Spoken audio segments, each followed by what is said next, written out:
ಎಲ್ಲರಿಗೂ ನಮಸ್ಕಾರ. Export business ಶುರು ಮಾಡಬೇಕು ಅಂತ ಅಂದ್ಕೊಂಡಾಗ ಯಾರನ್ನ ಕೇಳೋದು, ಎಲ್ಲಿಂದ ಶುರು ಮಾಡೋದು ಅನ್ನೋ ಕನ್ಫ್ಯೂಷನ್ ತುಂಬಾ ಸಹಜ. ಗವರ್ಮೆಂಟ್ ಆಫೀಸ್ ಇರ್ಬೋದು, ಬ್ಯಾಂಕ್ ಇರ್ಬೋದು, ಅಸಲಿಗೆ ಇವೆಲ್ಲರ ಕೆಲಸವಾದ್ರೂ ಏನು? ಬನ್ನಿ, ಇವತ್ತು ಈ ಇಡೀ ಸಿಸ್ಟಮ್ ಹೇಗಿದೆ, ಯಾರ ಪಾತ್ರ ಏನು ಅನ್ನೋದನ್ನ ಸಿಂಪಲ್ ಆಗಿ, ಕ್ಲಿಯರ್ ಆಗಿ ಅರ್ಥ ಮಾಡ್ಕೊಳ್ಳೋಣ. ಈ ಮಾತು ಕೇಳಿದಾಗ ಅರೆ ಇದೇನದೋ ನಮ್ಮದೇ ಕಥೆ ಅನ್ಸುತ್ತೆ ಅಲ್ವಾ? ಎಷ್ಟೋ ಜನ ಎಕ್ಸ್ಪೋರ್ಟ್ ಮಾಡಬೇಕು ಅಂತ ಕನಸು ಹೊತ್ತು ಈ ಥರದ ಕಷ್ಟಗಳನ್ನು ಅನುಭವಿಸಿರ್ತಾರೆ. ಸರ್ಕಾರಿ ಕಚೇರಿ ಬಾಗಿಲು ತಟ್ಟಿದಾಗ ಉತ್ತರ ಸಿಗೋದಕ್ಕಿಂತ ಹೆಚ್ಚಾಗಿ ಪ್ರಶ್ನೆಗಳೇ ಜಾಸ್ತಿ ಆಗ್ತವೆ. ಇದು ಕೇವಲ ಒಬ್ಬರ ಅನುಭವ ಅಲ್ಲ, ಇದು ಸಾಮಾನ್ಯ. ಹೌದು, ನೋಡಿ, ಈ ನಿರಾಸೆ ಬರೀ ಸರ್ಕಾರಿ ಆಫೀಸ್ ಒಂದಕ್ಕೆ ಸೀಮಿತ ಅಲ್ಲ. ಬ್ಯಾಂಕಿಗೆ ಹೋದ್ರೆ ಸಾಲು ಸಾಲು ಪ್ರಶ್ನೆಗಳು, ಡಾಕ್ಯುಮೆಂಟ್ ಮೇಲೆ ಡಾಕ್ಯುಮೆಂಟ್ ಕೇಳ್ತಾರೆ. ಸರಿ, ಎಕ್ಸ್ಪೋರ್ಟ್ ಪ್ರಮೋಷನ್ ಕೌನ್ಸಿಲ್ಗೆ ಸೇರಿದ್ರೆ ಆರ್ಡರ್ ಸಿಗ್ಬೋದು ಅಂತ ಸೇರಿದ್ರೆ ಅಲ್ಲಿಂದಲೂ ಏನು ಸುಳಿವಿಲ್ಲ. ಈ ಎಲ್ಲ ಅನುಭವಗಳು ಒಂದೇ ಕಡೆಗೆ ಬೊಟ್ಟು ಮಾಡ್ತವೆ, ಅಂದ್ರೆ ಎಲ್ಲೋ ಏನೋ ಸರಿಯಾಗಿಲ್ಲ ಅಂತ. ಹಾಗಾದ್ರೆ ಈ ಎಲ್ಲ ಬೇರೆ ಬೇರೆ ಪ್ರಾಬ್ಲಮ್ಗಳ ಹಿಂದೆ ಇರೋ ಒಂದೇ ಒಂದು ಮೂಲ ಕಾರಣ ಅದ್ಯಾವುದು? ಈ ಗೊಂದಲದ ಗಂಟು ಎಲ್ಲಿಂದ ಶುರುವಾಗುತ್ತೆ? ಬನ್ನಿ, ಇವತ್ತಿನ ಈ ವಿವರಣೆಯಲ್ಲಿ ಆ ಮೂಲ ಕಾರಣವನ್ನು ಪತ್ತೆ ಹಚ್ಚೋಣ. ಗೊತ್ತಾ, ಇಲ್ಲಿ ಪ್ರಾಬ್ಲಮ್ ಇರೋದು ಸಿಸ್ಟಮ್ನಲ್ಲಿ ಅಲ್ಲವೇ ಅಲ್ಲ, ಬದಲಾಗಿ ನಾವು ಪ್ರತಿಯೊಂದು ಸಂಸ್ಥೆಯ ಪಾತ್ರವನ್ನ ಹೇಗೆ ಅರ್ಥ ಮಾಡ್ಕೊಂಡಿದ್ದೀವಿ ಅನ್ನೋದ್ರಲ್ಲಿದೆ. ಯಾರು ಏನ್ ಮಾಡ್ತಾರೆ, ಯಾರ ಜವಾಬ್ದಾರಿ ಏನು ಅನ್ನೋ ಕ್ಲಾರಿಟಿ ಇಲ್ದಿರೋದೇ ಈ ಎಲ್ಲ ಕನ್ಫ್ಯೂಷನ್ ಮತ್ತು ನಿರಾಸೆಗೆ ಅಸಲಿ ಕಾರಣ.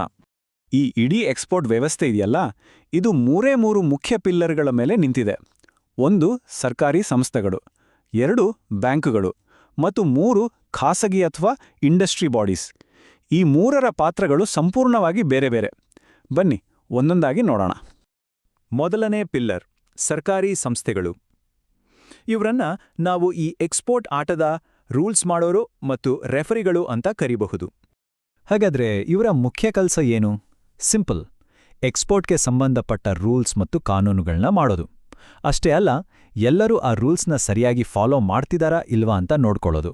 ಸರಿ, ಇದನ್ನ ತುಂಬಾ ಕ್ಲಿಯರ್ ಆಗಿ ಅರ್ಥ ಮಾಡ್ಕೋಬೇಕು. ಸರ್ಕಾರಿ ಸಂಸ್ಥೆಗಳು ಏನ್ಮಾಡ್ತಾರೆ ಅಂದ್ರೆ, ಎಕ್ಸ್ಪೋರ್ಟ್ ಮಾಡೋಕೆ ಲೈಸೆನ್ಸ್ ಕೊಡ್ತಾರೆ, ಕಸ್ಟಮ್ಸ್ ರೂಲ್ಸ್ ಎಲ್ಲರೂ ಫಾಲೋ ಮಾಡ್ತಿದಾರಂತ ನೋಡ್ತಾರೆ, ಯಾರಾದ್ರೂ ರೂಲ್ಸ್ ಬ್ರೇಕ್ ಮಾಡಿದ್ರೆ ಆಕ್ಷನ್ ತಗೊಳ್ತಾರೆ. ಆದ್ರೆ ಅವ್ರು ಏನ್ ಮಾಡಲ್ಲ ಅನ್ನೋದನ್ನ ಗಮನಿಸಿ. ಅವ್ರು ನಮಗೋಸ್ಕರ ಕಸ್ಟಮರ್ಸ್ ಹುಡುಕಿ ಕೊಡಲ್ಲ, ಪರ್ಚೇಸ್ ಆರ್ಡರ್ ತಂದು ಕೊಡಲ್ಲ, ಅಥವಾ ನಮಗೆ ಬರಬೇಕಾದ ಹಣವನ್ನ ವಸೂಲಿ ಮಾಡಿಕೊಡಲ್ಲ. ನೆನ್ಪಿಡಿ, ಅವರು ರೆಗ್ಯುಲೇಟರ್ಸ್, ನಮ್ಮ ಬಿಸ್ನೆಸ್ ಪಾರ್ಟ್ನರ್ಸ್ ಅಲ್ಲ. ಓಕೆ, ಈಗ ಎರಡನೇ ಪಿಲ್ಲರ್ ಕಡೆ ಹೋಗೋಣ. ಅದೇ ಬ್ಯಾಂಕುಗಳು.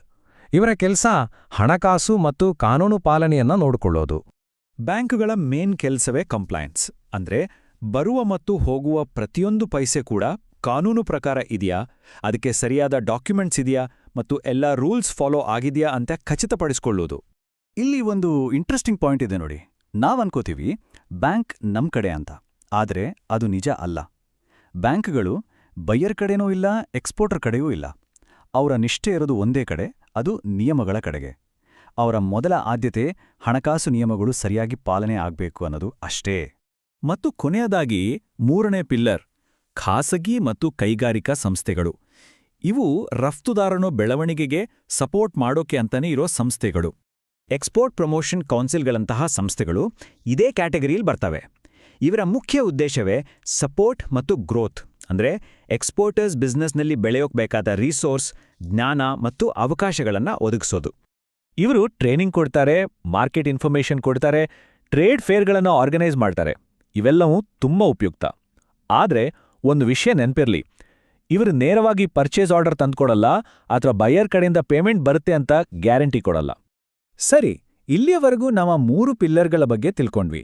ಈಗ ಇವೆಲ್ಲವನ್ನೂ ಒಟ್ಟು ಸೇರಿಸಿ ನೋಡಿದಾಗ ನಮ್ಮ ಅಪ್ರೋಚ್ ಹೇಗಿರಬೇಕು, ನಮ್ಮ ನಿರೀಕ್ಷೆಗಳನ್ನ ವಾಸ್ತವಕ್ಕೆ ಹೇಗೆ ಹೊಂದಿಸ್ಕೊಳ್ಬೇಕು ಅನ್ನೋದನ್ನ ನೋಡೋಣ. ಈ ತಪ್ಪುಗಳನ್ನ ಮಾಡೋದನ್ನ ಮೊದಲು ನಿಲ್ಲಿಸಬೇಕು. ಮೊದಲನೆಯದು, ಸರ್ಕಾರಿ ಸಂಸ್ಥೆಗಳಿಂದ ಬಿಸ್ನೆಸ್ ಹೆಲ್ಪ್ ನಿರೀಕ್ಷಿಸಬಾರದು. ಎರಡನೆಯದು, ಬ್ಯಾಂಕ್ಗಳನ್ನ ನಮ್ಮ ಬಿಸ್ನೆಸ್ ಪಾರ್ಟ್ನರ್ಸ್ ಅಂತ ನೋಡಬಾರದು. ಮೂರನೆಯದು, ಇಂಡಸ್ಟ್ರಿ ಅಸೋಸಿಯೇಷನ್ಗಳು ನಮಗೆ ಸೇಲ್ಸ್ ತಂದುಕೊಡೋ ಏಜೆಂಟ್ಸ್ ಅಲ್ಲ. ನೋಡಿ, ಇದನ್ನ ಒಂದು ಚೀಟ್ ಶೀಟ್ ತರ ನೆನಪನ್ನ ಇಟ್ಕೊಳ್ಳಿ. ತುಂಬಾ ಸಿಂಪಲ್. ಸರ್ಕಾರಿ ಸಂಸ್ಥೆಗಳು ಅಂದ್ರೆ ರೂಲ್ಸ್ ಮತ್ತು ರೆಗ್ಯುಲೇಷನ್, ಬ್ಯಾಂಕ್ಗಳು ಅಂದ್ರೆ ಹಣ ಮತ್ತು ಕಂಪ್ಲೈನ್ಸ್, ಮತ್ತು ಖಾಸಗಿ ಸಂಸ್ಥೆಗಳು ಅಂದ್ರೆ ಸಪೋರ್ಟ್ ಮತ್ತು ಗ್ರೋತ್. ಇಷ್ಟೇ.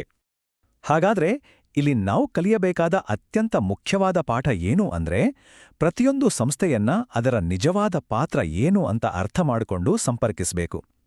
ಈ ಕ್ಲಾರಿಟಿಯೇ ಎಕ್ಸ್ಪೋರ್ಟ್ ಪಯಣವನ್ನ ಸುಲಭ ಮಾಡುತ್ತೆ ಮತ್ತು ಯಶಸ್ಸಿನ ಬಾಗಿಲನ್ನ ತೆರೆಯುತ್ತೆ. ಈಗ ಈ ಹೊಸ ಸ್ಪಷ್ಟತೆಯೊಂದಿಗೆ ನಮ್ಮ ಎಕ್ಸ್ಪೋರ್ಟ್ ಜರ್ನಿಯಲ್ಲಿ ಮೊದಲ ಹೆಜ್ಜೆ ಯಾವ ಸಂಸ್ಥೆನ ಕಡೆ ಇಡಬೇಕು ಮತ್ತು ಯಾಕೆ ಇದನ್ನ ಯೋಚನೆ ಮಾಡಿ ನೋಡಿ. ಈ ಉತ್ತರದಲ್ಲೇ ಮುಂದಿನ ಯಶಸ್ಸಿನ ದಾರಿ ಅಡಗಿದೆ.